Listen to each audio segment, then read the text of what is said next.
Buenas a todos, bienvenidos al plató de Economies and Juris. Hoy tenemos el placer de entrevistar a Marta Boza Rucosa, directora del despacho Boza Rucosa Abogados de Familia y especialista en Derecho de Familia y Nulidad Canónica. Bienvenida. Muchas gracias. Hoy vamos a hablar sobre un caso de solicitud de custodia exclusiva y régimen de visitas con cambio de domicilio. Marta, ¿nos puedes hacer un breve resumen del caso? Intentaré. Resumen, seguro breve, no lo sé. El tema empieza de una manera graciosa por cuanto viene el cliente al despacho, le tomo la visita, le hago mis consideraciones, mis consejos y se va con sus consejos. Al cabo de unos días me viene una señora a hacer una consulta y me empieza a explicar su caso. Y justo cuando lo estaba explicando, antes de dar yo ningún tipo de consejo, la paré en seco y me fui a ver la ficha de ese cliente y efectivamente era la exesposa del cliente que ya me había venido. Entonces, ¿cómo abordas eso? Porque no le puedes decir llevo a tu pareja, porque también es secreto profesional, no la puedes escuchar porque sería desprotección a la persona, entonces le tuve que parar en seco y decir, mira, lo siento, tengo un problema de incompatibilidad, no te puedo recibir, lo siento mucho, te voy a dar abogadas a las que puedes ir y ves a secretaría que te devolverán el dinero de la visita. Y efectivamente me habían venido las dos partes del mismo tema. Entonces, al cabo de otro tiempo, me vuelve el cliente porque ha recibido una notificación de un abogado en cuanto que su esposa se quiere trasladar su ex esposa, perdón, estaban divorciados, ya tenían su sentencia y habían pactado de mutuo acuerdo la custodia compartida. Y ahora la señora se quería ir a residir a un pueblo lejano de otra comunidad autónoma y se quería llevar a la hija. Entonces el marido recibe esta comunicación de una abogada. Entonces ya no tuvo más opción que, ya que no me había hecho caso de mis recomendaciones, venir al despacho. ¿Qué hacemos con ello? Entonces mi recomendación fue presentar una demanda de jurisdicción voluntaria, un procedimiento de la ley de jurisdicción voluntaria que se llama controversia de la patria potestad. ¿Por qué? Porque la madre se quería ir y se quería llevar a la niña común. Entonces presentamos esa demanda y coetáneamente la otra parte había presentado demanda de modificación de medidas. Por tanto, subsistieron ambos procedimientos en paralelo y ella pedía marchar con la hija, pedía la custodia exclusiva para ella y un régimen de visitas muy, muy restrictivo para él, porque evidentemente era una comunidad autónoma distinta, y si no, que él se fuera a vivir al pueblo, que como él era el propietario y el director de la empresa que gestionaba, que se fuera a vivir allí. Entonces ella argumentó que la niña lo estaba pasando mal en el colegio, que el padre era muy estricto, que la niña no tenía amigos y que tenía como una involución y una ansiedad en el colegio y daba las bondades y los grandes beneficios de vivir y estudiar en un pueblo tan pequeño que solo tenía primaria del colegio. Y no solo eso, sino que esas situaciones de la España vaciada, que sucede que no hay suficientes alumnos y niños de 2 cursos y de 3 tienen que estar en la misma clase compartiendo profesor y compartiendo aula y enseñanzas. Entonces ella alababa esas bondades, poniendo de manifiesto toda una serie de problemas que esta niña tenía en el colegio y con su padre. Incluso puso de relieve que el padre tenía una actitud agresiva y la había agredido a ella, que ella aquí ya no tenía recursos económicos y que allí podía dedicarse a la empresa de la familia de ella y podía allí tener trabajo y tenía una casa. Ante esta situación, nosotros ya habíamos planteado demanda de jurisdicción voluntaria, pero tuvimos que acudir al juzgado a contestar su demanda de modificación de medidas. Los argumentos, a partir de ahora, los procesos son diferentes, pero al fin y al cabo los argumentos se iban repitiendo. ¿Qué argumentamos nosotros? Que todo eso era falso, que ella libremente, 3 meses antes de poner la demanda, había recaído sentencia por la cual ella libremente había pactado una custodia compartida. Esa custodia compartida la había firmado en un convenio, se había ratificado en el juzgado y la habían estado practicando desde hacía mucho tiempo porque ella, con lo cual quedaba revalidada por ella, porque ella lo consideraba oportuno y consideraba que era un padre, buen padre, que económicamente no tenía ningún problema porque ella era trabajadora del padre, de la empresa del padre. Y le estaba causando muchos problemas. Tuvimos que recomendar al cliente, suerte que era muy paciente, que estuviera tranquilo, porque no paraba de coger bajas laborales por ansiedad, por psicología, ese tipo de bajas que no son controlables y puedes irlas cogiendo, y no paraba y no paraba. Y dijimos que no había ningún conflicto, ningún altercado laboral. Tan es así que estaban pactando su baja voluntaria y definitiva de la empresa, con lo cual estaban pactando que todo y ser baja definitiva y voluntaria, él le iba a dar una indemnización. Por tanto, con esa indemnización, esta persona tenía un dinero. Además, tenía una casa en el pueblo. En todo caso, le dimos la tortilla, que ella vendiera la casa del pueblo y que siguiera residiendo en el pueblo de Cataluña en el que residía. Que el colegio era un colegio muy buscado, porque era un colegio privado, internacional, trilingüe. Por tanto, era un colegio diametralmente opuesto a esa bondad y beneficios que ella estaba argumentando del pueblo, que era un pueblo, una educación rural, sin inmersión en el inglés y con una hora de catalán a la semana, con lo cual esta niña perdería su lengua vernácula. También dijimos que el padre tenía unas aptitudes parentales fantásticas, aportamos una pericial, ella aportó otra pericial en la que solo hablaba de lo que ella refería que se encontraba angustiada, que ella refería que la niña se encontraba angustiada.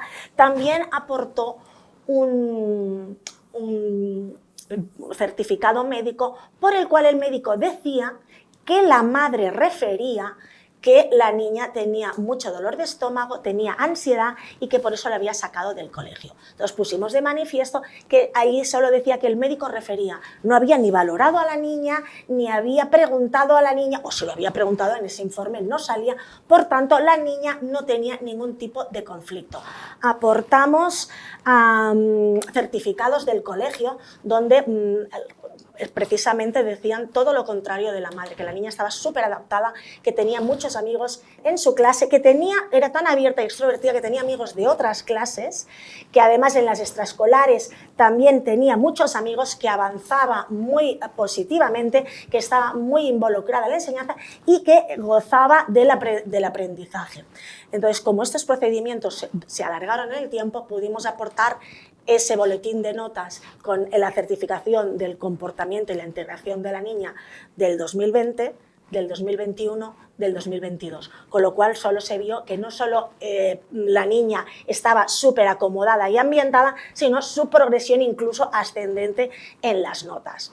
También aportamos certificación de que la niña era muy sensible y la madre lo que estaba haciendo era mediatizarla, traspasarle su angustia y sus problemas, y al ser la niña tan sensible estaba somatizando esos conflictos por culpa de la madre.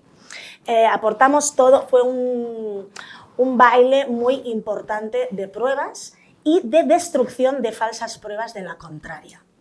Entonces pedimos un EATAF, que son los equipos técnicos de asesoramiento de familia para el juzgado. Y los servicios estos técnicos evaluaron a la familia entera y no hicieron más que ratificar, incluso aseverar que ese cambio de domicilio de la niña sería altamente perjudicial. Perdería el vínculo con el colegio, con los amiguitos del cole, con los amiguitos del pueblo, el vínculo paternal, que estábamos en una sede de compartida, que era un padre muy entregado, un padre paciente, un padre calmado. Todo ello nos estaba tirando por suela esa visión que la madre intentaba poner de padre agresivo. Entonces cometió un error garrafal el servicio técnico, que fue decir que el padre reconocía haber agredido en sede laboral a su exesposa. Y eso lo recogía el informe. Eso es muy grave. Entonces le aconsejamos a nuestro cliente sí, que tenía 2 vías que podían ser simultáneas. Primero, poner una queja y luego que valorara una denuncia, una querella. Le habían imputado un delito. Le habían imputado un delito en sede penal. O sea, hay aquí muchos órdenes que se veían, el familiar, el laboral, el penal, por culpa de una frase mal puesta del equipo. ¿Por qué se equivocó el equipo? Porque transcribió, poniendo en boca de mi cliente lo que había dicho ella. Ella había dicho que había sido objeto de agresión por parte del padre de su hija en sede laboral.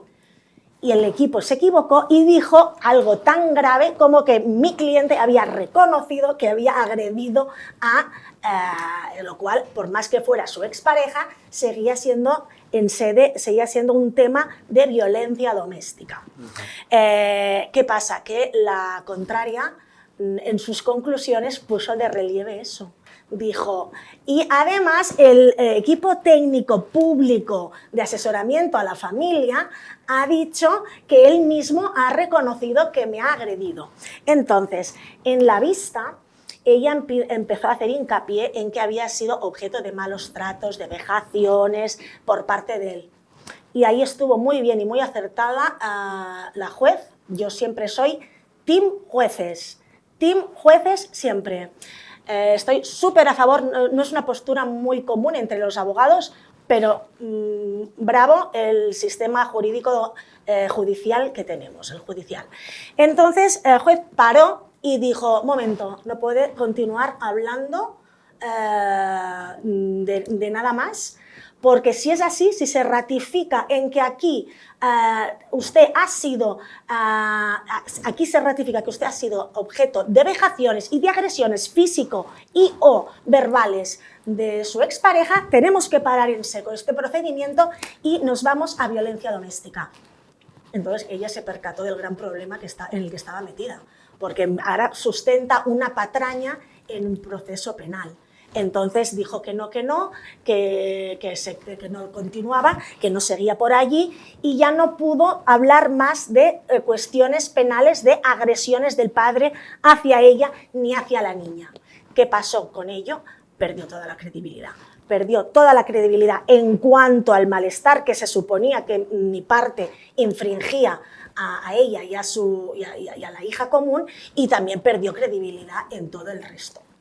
Y siendo así, que al final la sentencia estableció que la niña debía de quedarse en Barcelona, en la Comunidad Económica de Cataluña y con custodia compartida. Nosotros habíamos pedido que permaneciera la custodia compartida y subsidiariamente, para el supuesto de que la madre siguiera y llevara a cabo su intención de irse a vivir fuera, a otra comunidad en el pueblo, entonces que la custodia quedara exclusiva para mi cliente. Y entonces le imponíamos, solicitábamos, se le impusiera a ella una pensión de 150 euros. Con ello, estábamos hablando de los mínimos, demostramos que lo que queríamos era la custodia. Es decir, no la quiero exclusiva, pero si hay una duda, si tú te vas a ir, que la exclusiva sea para mí. Cuando el tribunal falló en que permaneciera la custodia compartida y todo si fuera el status quo el mismo que había estado para entonces, la contraria se despertó y hizo un petitum que ella no había hecho y no podía alegar.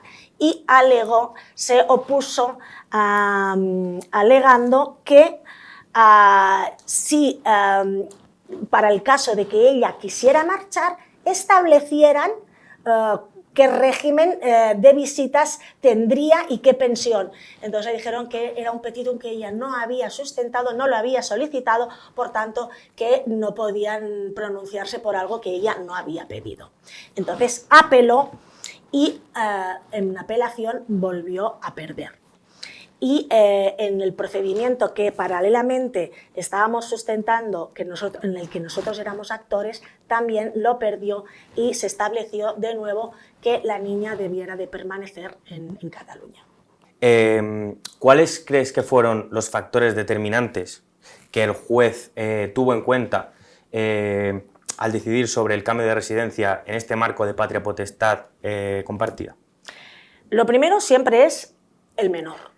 El menor es el gran defendido en todas las legislaciones y en la española también especialmente. Entonces, ¿qué pasa? Que esa menor no se veía para nada beneficiada de cambiar de domicilio, ¿no? Si cambiaba, se veía absolutamente penalizada, porque perdía a un padre, perdía un colegio.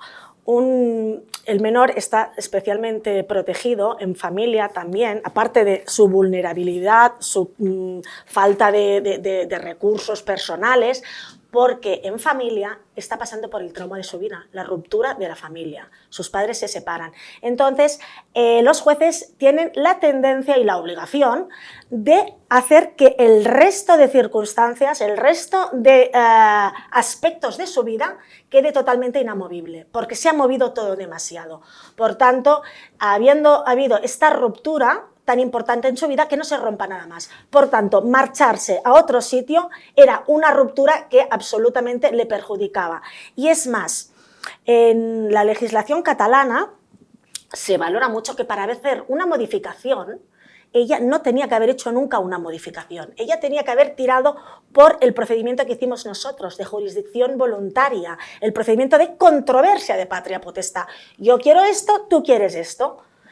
Y no, optó por modificación. Para que haya una modificación, para que tenga lugar y cabida, debe de darse un cambio sustancial en las circunstancias tenidas en cuenta en el momento de la sentencia principal, la sentencia que se intenta modificar.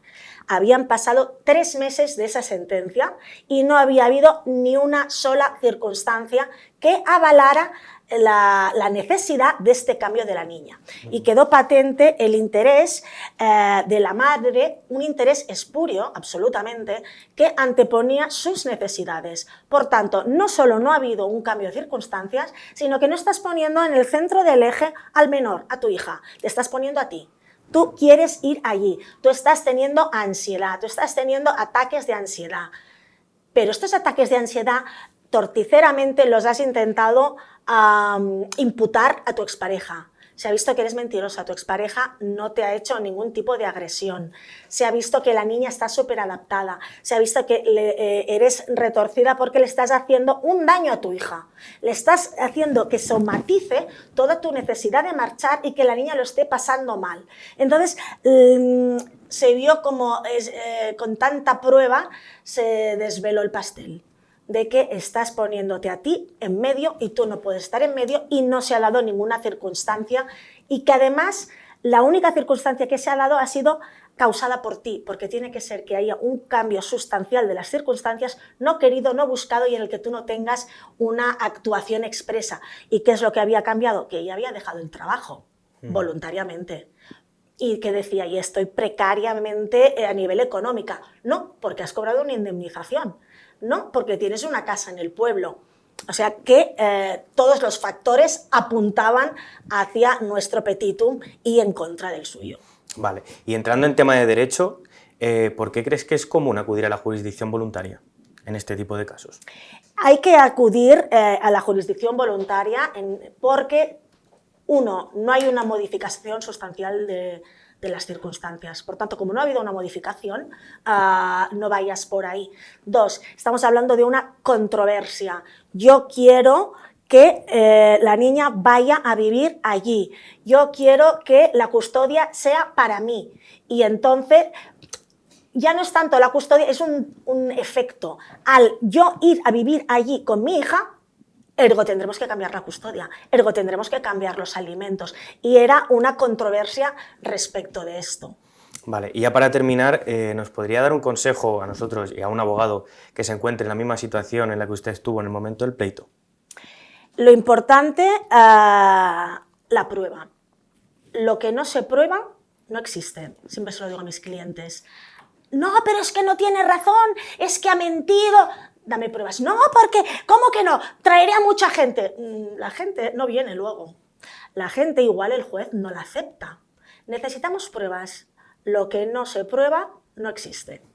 Perfecto, pues muchísimas gracias, Marta. Hemos estado encantados de tenerte en el plató. Igualmente, muchas gracias. Y vosotros, si queréis acceder a contenido similar o de cualquier tipo de material derecho, accedan a nuestras bases de datos Global y Globalía en nuestra sección Casos Reales. Un saludo y hasta pronto.